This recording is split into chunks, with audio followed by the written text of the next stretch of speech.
Bonjour, nous sommes de retour sur l'arène nue et là, dans l'ambiance, habituelle, sur le canapé rouge, c'est la canicule.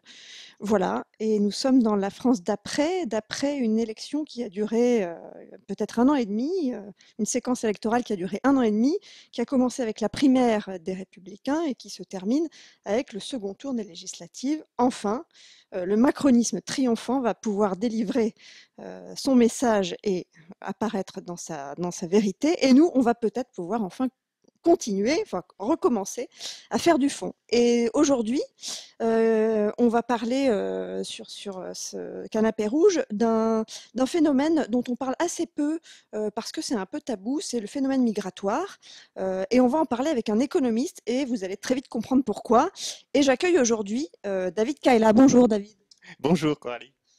Alors, je vais me permettre de tutoyer David. C'est pas poli, c'est un peu excluant pour l'auditeur, mais comme on a écrit un livre ensemble, le voici, La fin de l'Union européenne chez Michalon 2017. La fin de l'Union européenne chez Michalon 2017. C'est pas cher, hein. Comme on a écrit un livre ensemble, on aurait l'air idiot de se vous voyez. Donc voilà, entre exclure et avoir l'air idiot, on préfère exclure. Donc David, toi tu es économiste à l'université d'Angers, c'est ça? Ah oui, tout à fait.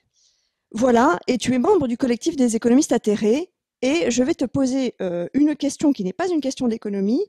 Tu as travaillé sur les phénomènes migratoires, tu y as beaucoup réfléchi. Tu considères, toi, que la crise des migrants de 2015 est un phénomène intéressant, qu'il nous apporte à comprendre un certain nombre de choses dans l'Union européenne. Pourquoi?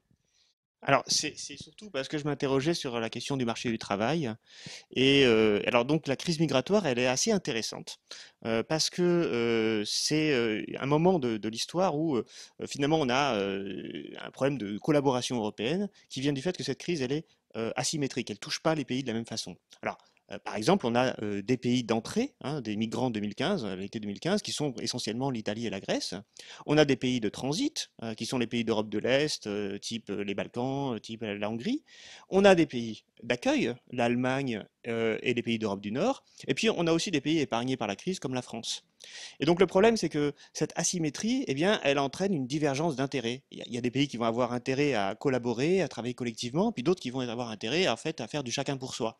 Alors par exemple, l'Allemagne, qui est le principal pays de destination des migrants, eh bien pour l'Allemagne, la question c'est comment je fais pour gérer ces flux de migrants, alors que ceux qui leur donnent le statut de réfugié, c'est les pays d'entrée. Ça, c'est l'accord de Dublin de 2013, pardon, dans lequel donc c'est aux pays d'entrée, la Grèce et l'Italie, qui sont submergés par les demandes d'asile, de décider qui est réfugié. Et une fois qu'on est réfugié, ben, on peut s'installer librement et donc aller principalement en Allemagne. Alors du coup, pour Angela Merkel, c'est une situation un peu inconfortable.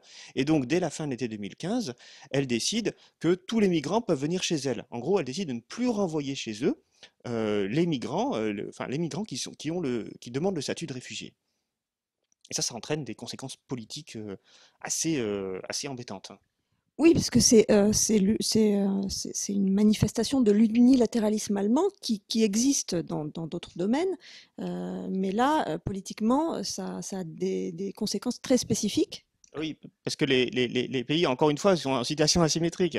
Donc pour les pays d'accueil, enfin les pays d'entrée, c'est un peu un soulagement. Les migrants peuvent partir avant même que leur dossier soit traité. Mais le problème, c'est qu'entre l'Allemagne et la Grèce, bah, il y a tout un tas de pays qui doivent gérer le flux de réfugiés et qui adoptent des stratégies différentes. Hein, il y en a quelques-uns qui font en sorte qu'ils passent le plus vite possible. Ils affrètent des autocars. Hein, la Croatie, par exemple, les prend à la frontière et hop, elle les ramène au bout de la frontière. Puis on a des pays qui vont se barricader, comme la Hongrie. Et puis on a l'Autriche qui va suspendre les accords de Schengen au plus haut de la crise. Et donc tout ça crée une désorganisation totale de l'Union européenne. Le pauvre Jean-Claude Juncker, il se dit, bah moi, en tant que Commission européenne, il faut bien que je fasse quelque chose. Donc il essaye de réunir tous les Européens et il essaye de dire, bah, on va faire une répartition à l'échelle européenne, on va mettre des quotas. Voilà, donc tous les pays devront un peu mettre un peu au pot. Évidemment, les pays qui sont confrontés vraiment aux problèmes, notamment les pays de transit, hein, le groupe de Visegrad, c'est-à-dire les pays d'Europe centrale, eux, ben, leur réponse est pas question d'accueillir les réfugiés. Et puis des pays comme la France vont dire oui, oui, ils vont faire semblant de dire que oui, oui, ils sont d'accord pour avoir des quotas, mais en réalité, comme ils ne sont pas concernés, en fait, il y a très peu de pays qui vont venir. Et donc tout ça désorganise profondément la solidarité européenne. Et finalement, la crise va durer quand même un certain nombre de mois. Et à l'hiver 2016, c'est Angela Merkel qui va directement négocier avec la Turquie et d'avoir un accord avec la Turquie, ratifié après coup par les Européens, dans lequel le pays, enfin, dont les migrants en fait, ils passent par la Turquie quasiment tous, et la Turquie joue un rôle de tampon qu'on confie, voilà, que l'Union européenne admet et confie comme responsabilité à la Turquie. Alors, ce qu'on constate finalement en définitive, c'est que cette crise des migrants, eh bien, elle est assez symptomatique d'un dysfonctionnement profond de l'Union européenne. En fait, dès qu'il y a une crise asymétrique, il n'y a plus de solidarité qui tienne. Alors, les pays, ils sont dans le chacun pour soi. Donc ça, c'est la première chose qu'on constate.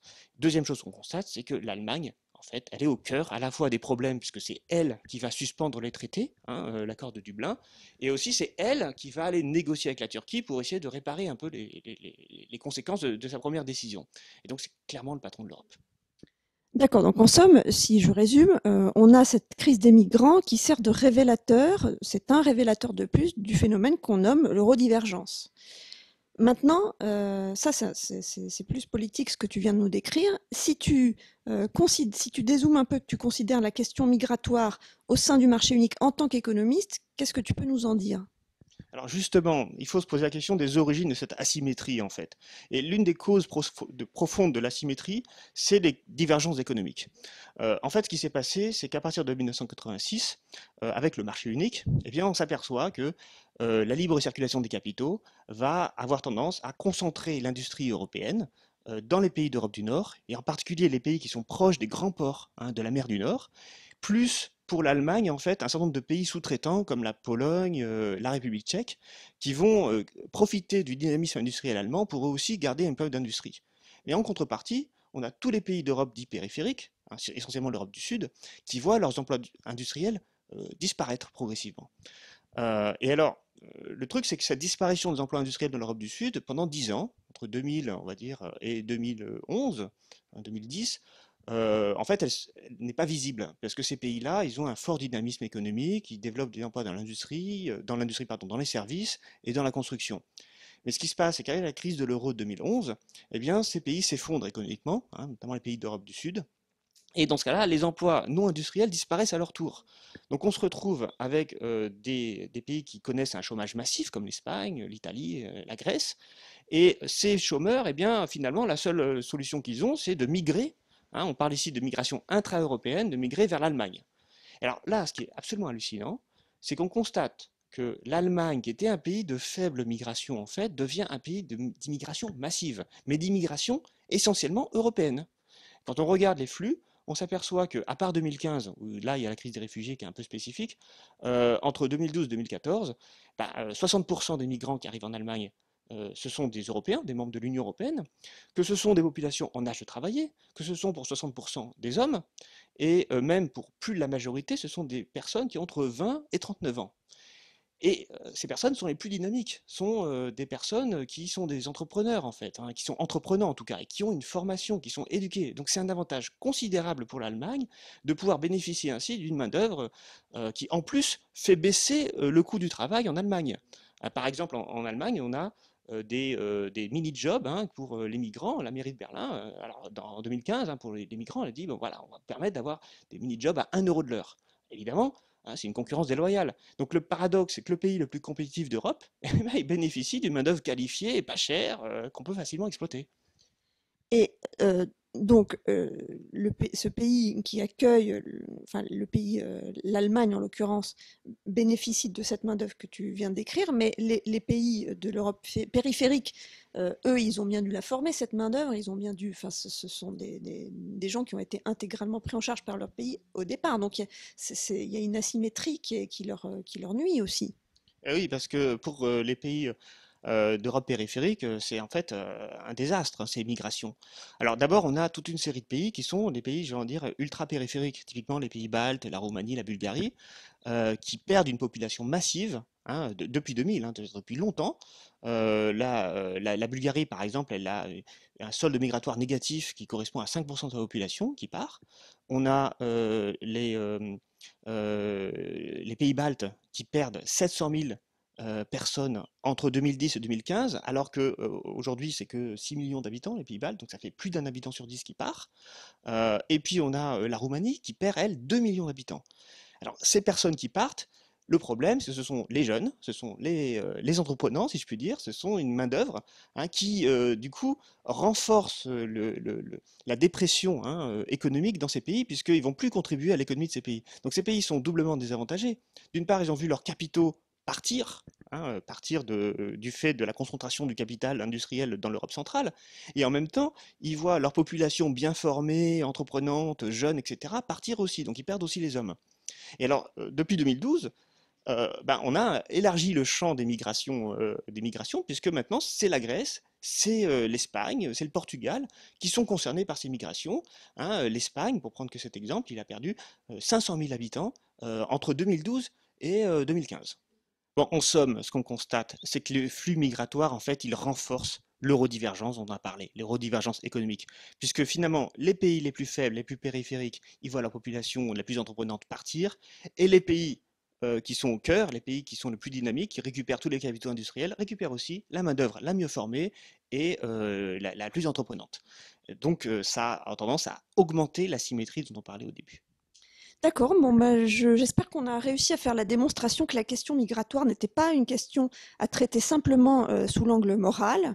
Il y a une véritable question politique, on l'a évoqué au début de cet entretien avec la crise des migrants, qui révèle de grosses tensions politiques entre les pays de l'Union européenne, lesquelles sont partiellement générées par des divergences qui sont le fruit d'un marché unique qui dysfonctionne avec la libre circulation des capitaux, avec la monnaie unique et avec, là, David l'a expliqué, c'est en ça que le sujet est intéressant et nouveau, et avec ces mouvements de personnes qui nuisent essentiellement, on l'a vu donc, au pays de départ.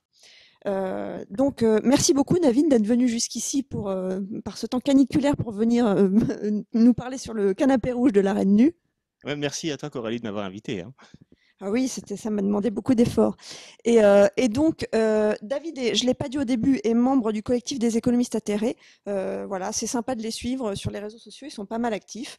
Et puis, on va avoir besoin d'analyses comme celle-ci pour affûter nos arguments contre je ne sais pas quoi. On ne sait même plus contre quoi on est, tellement on est contre.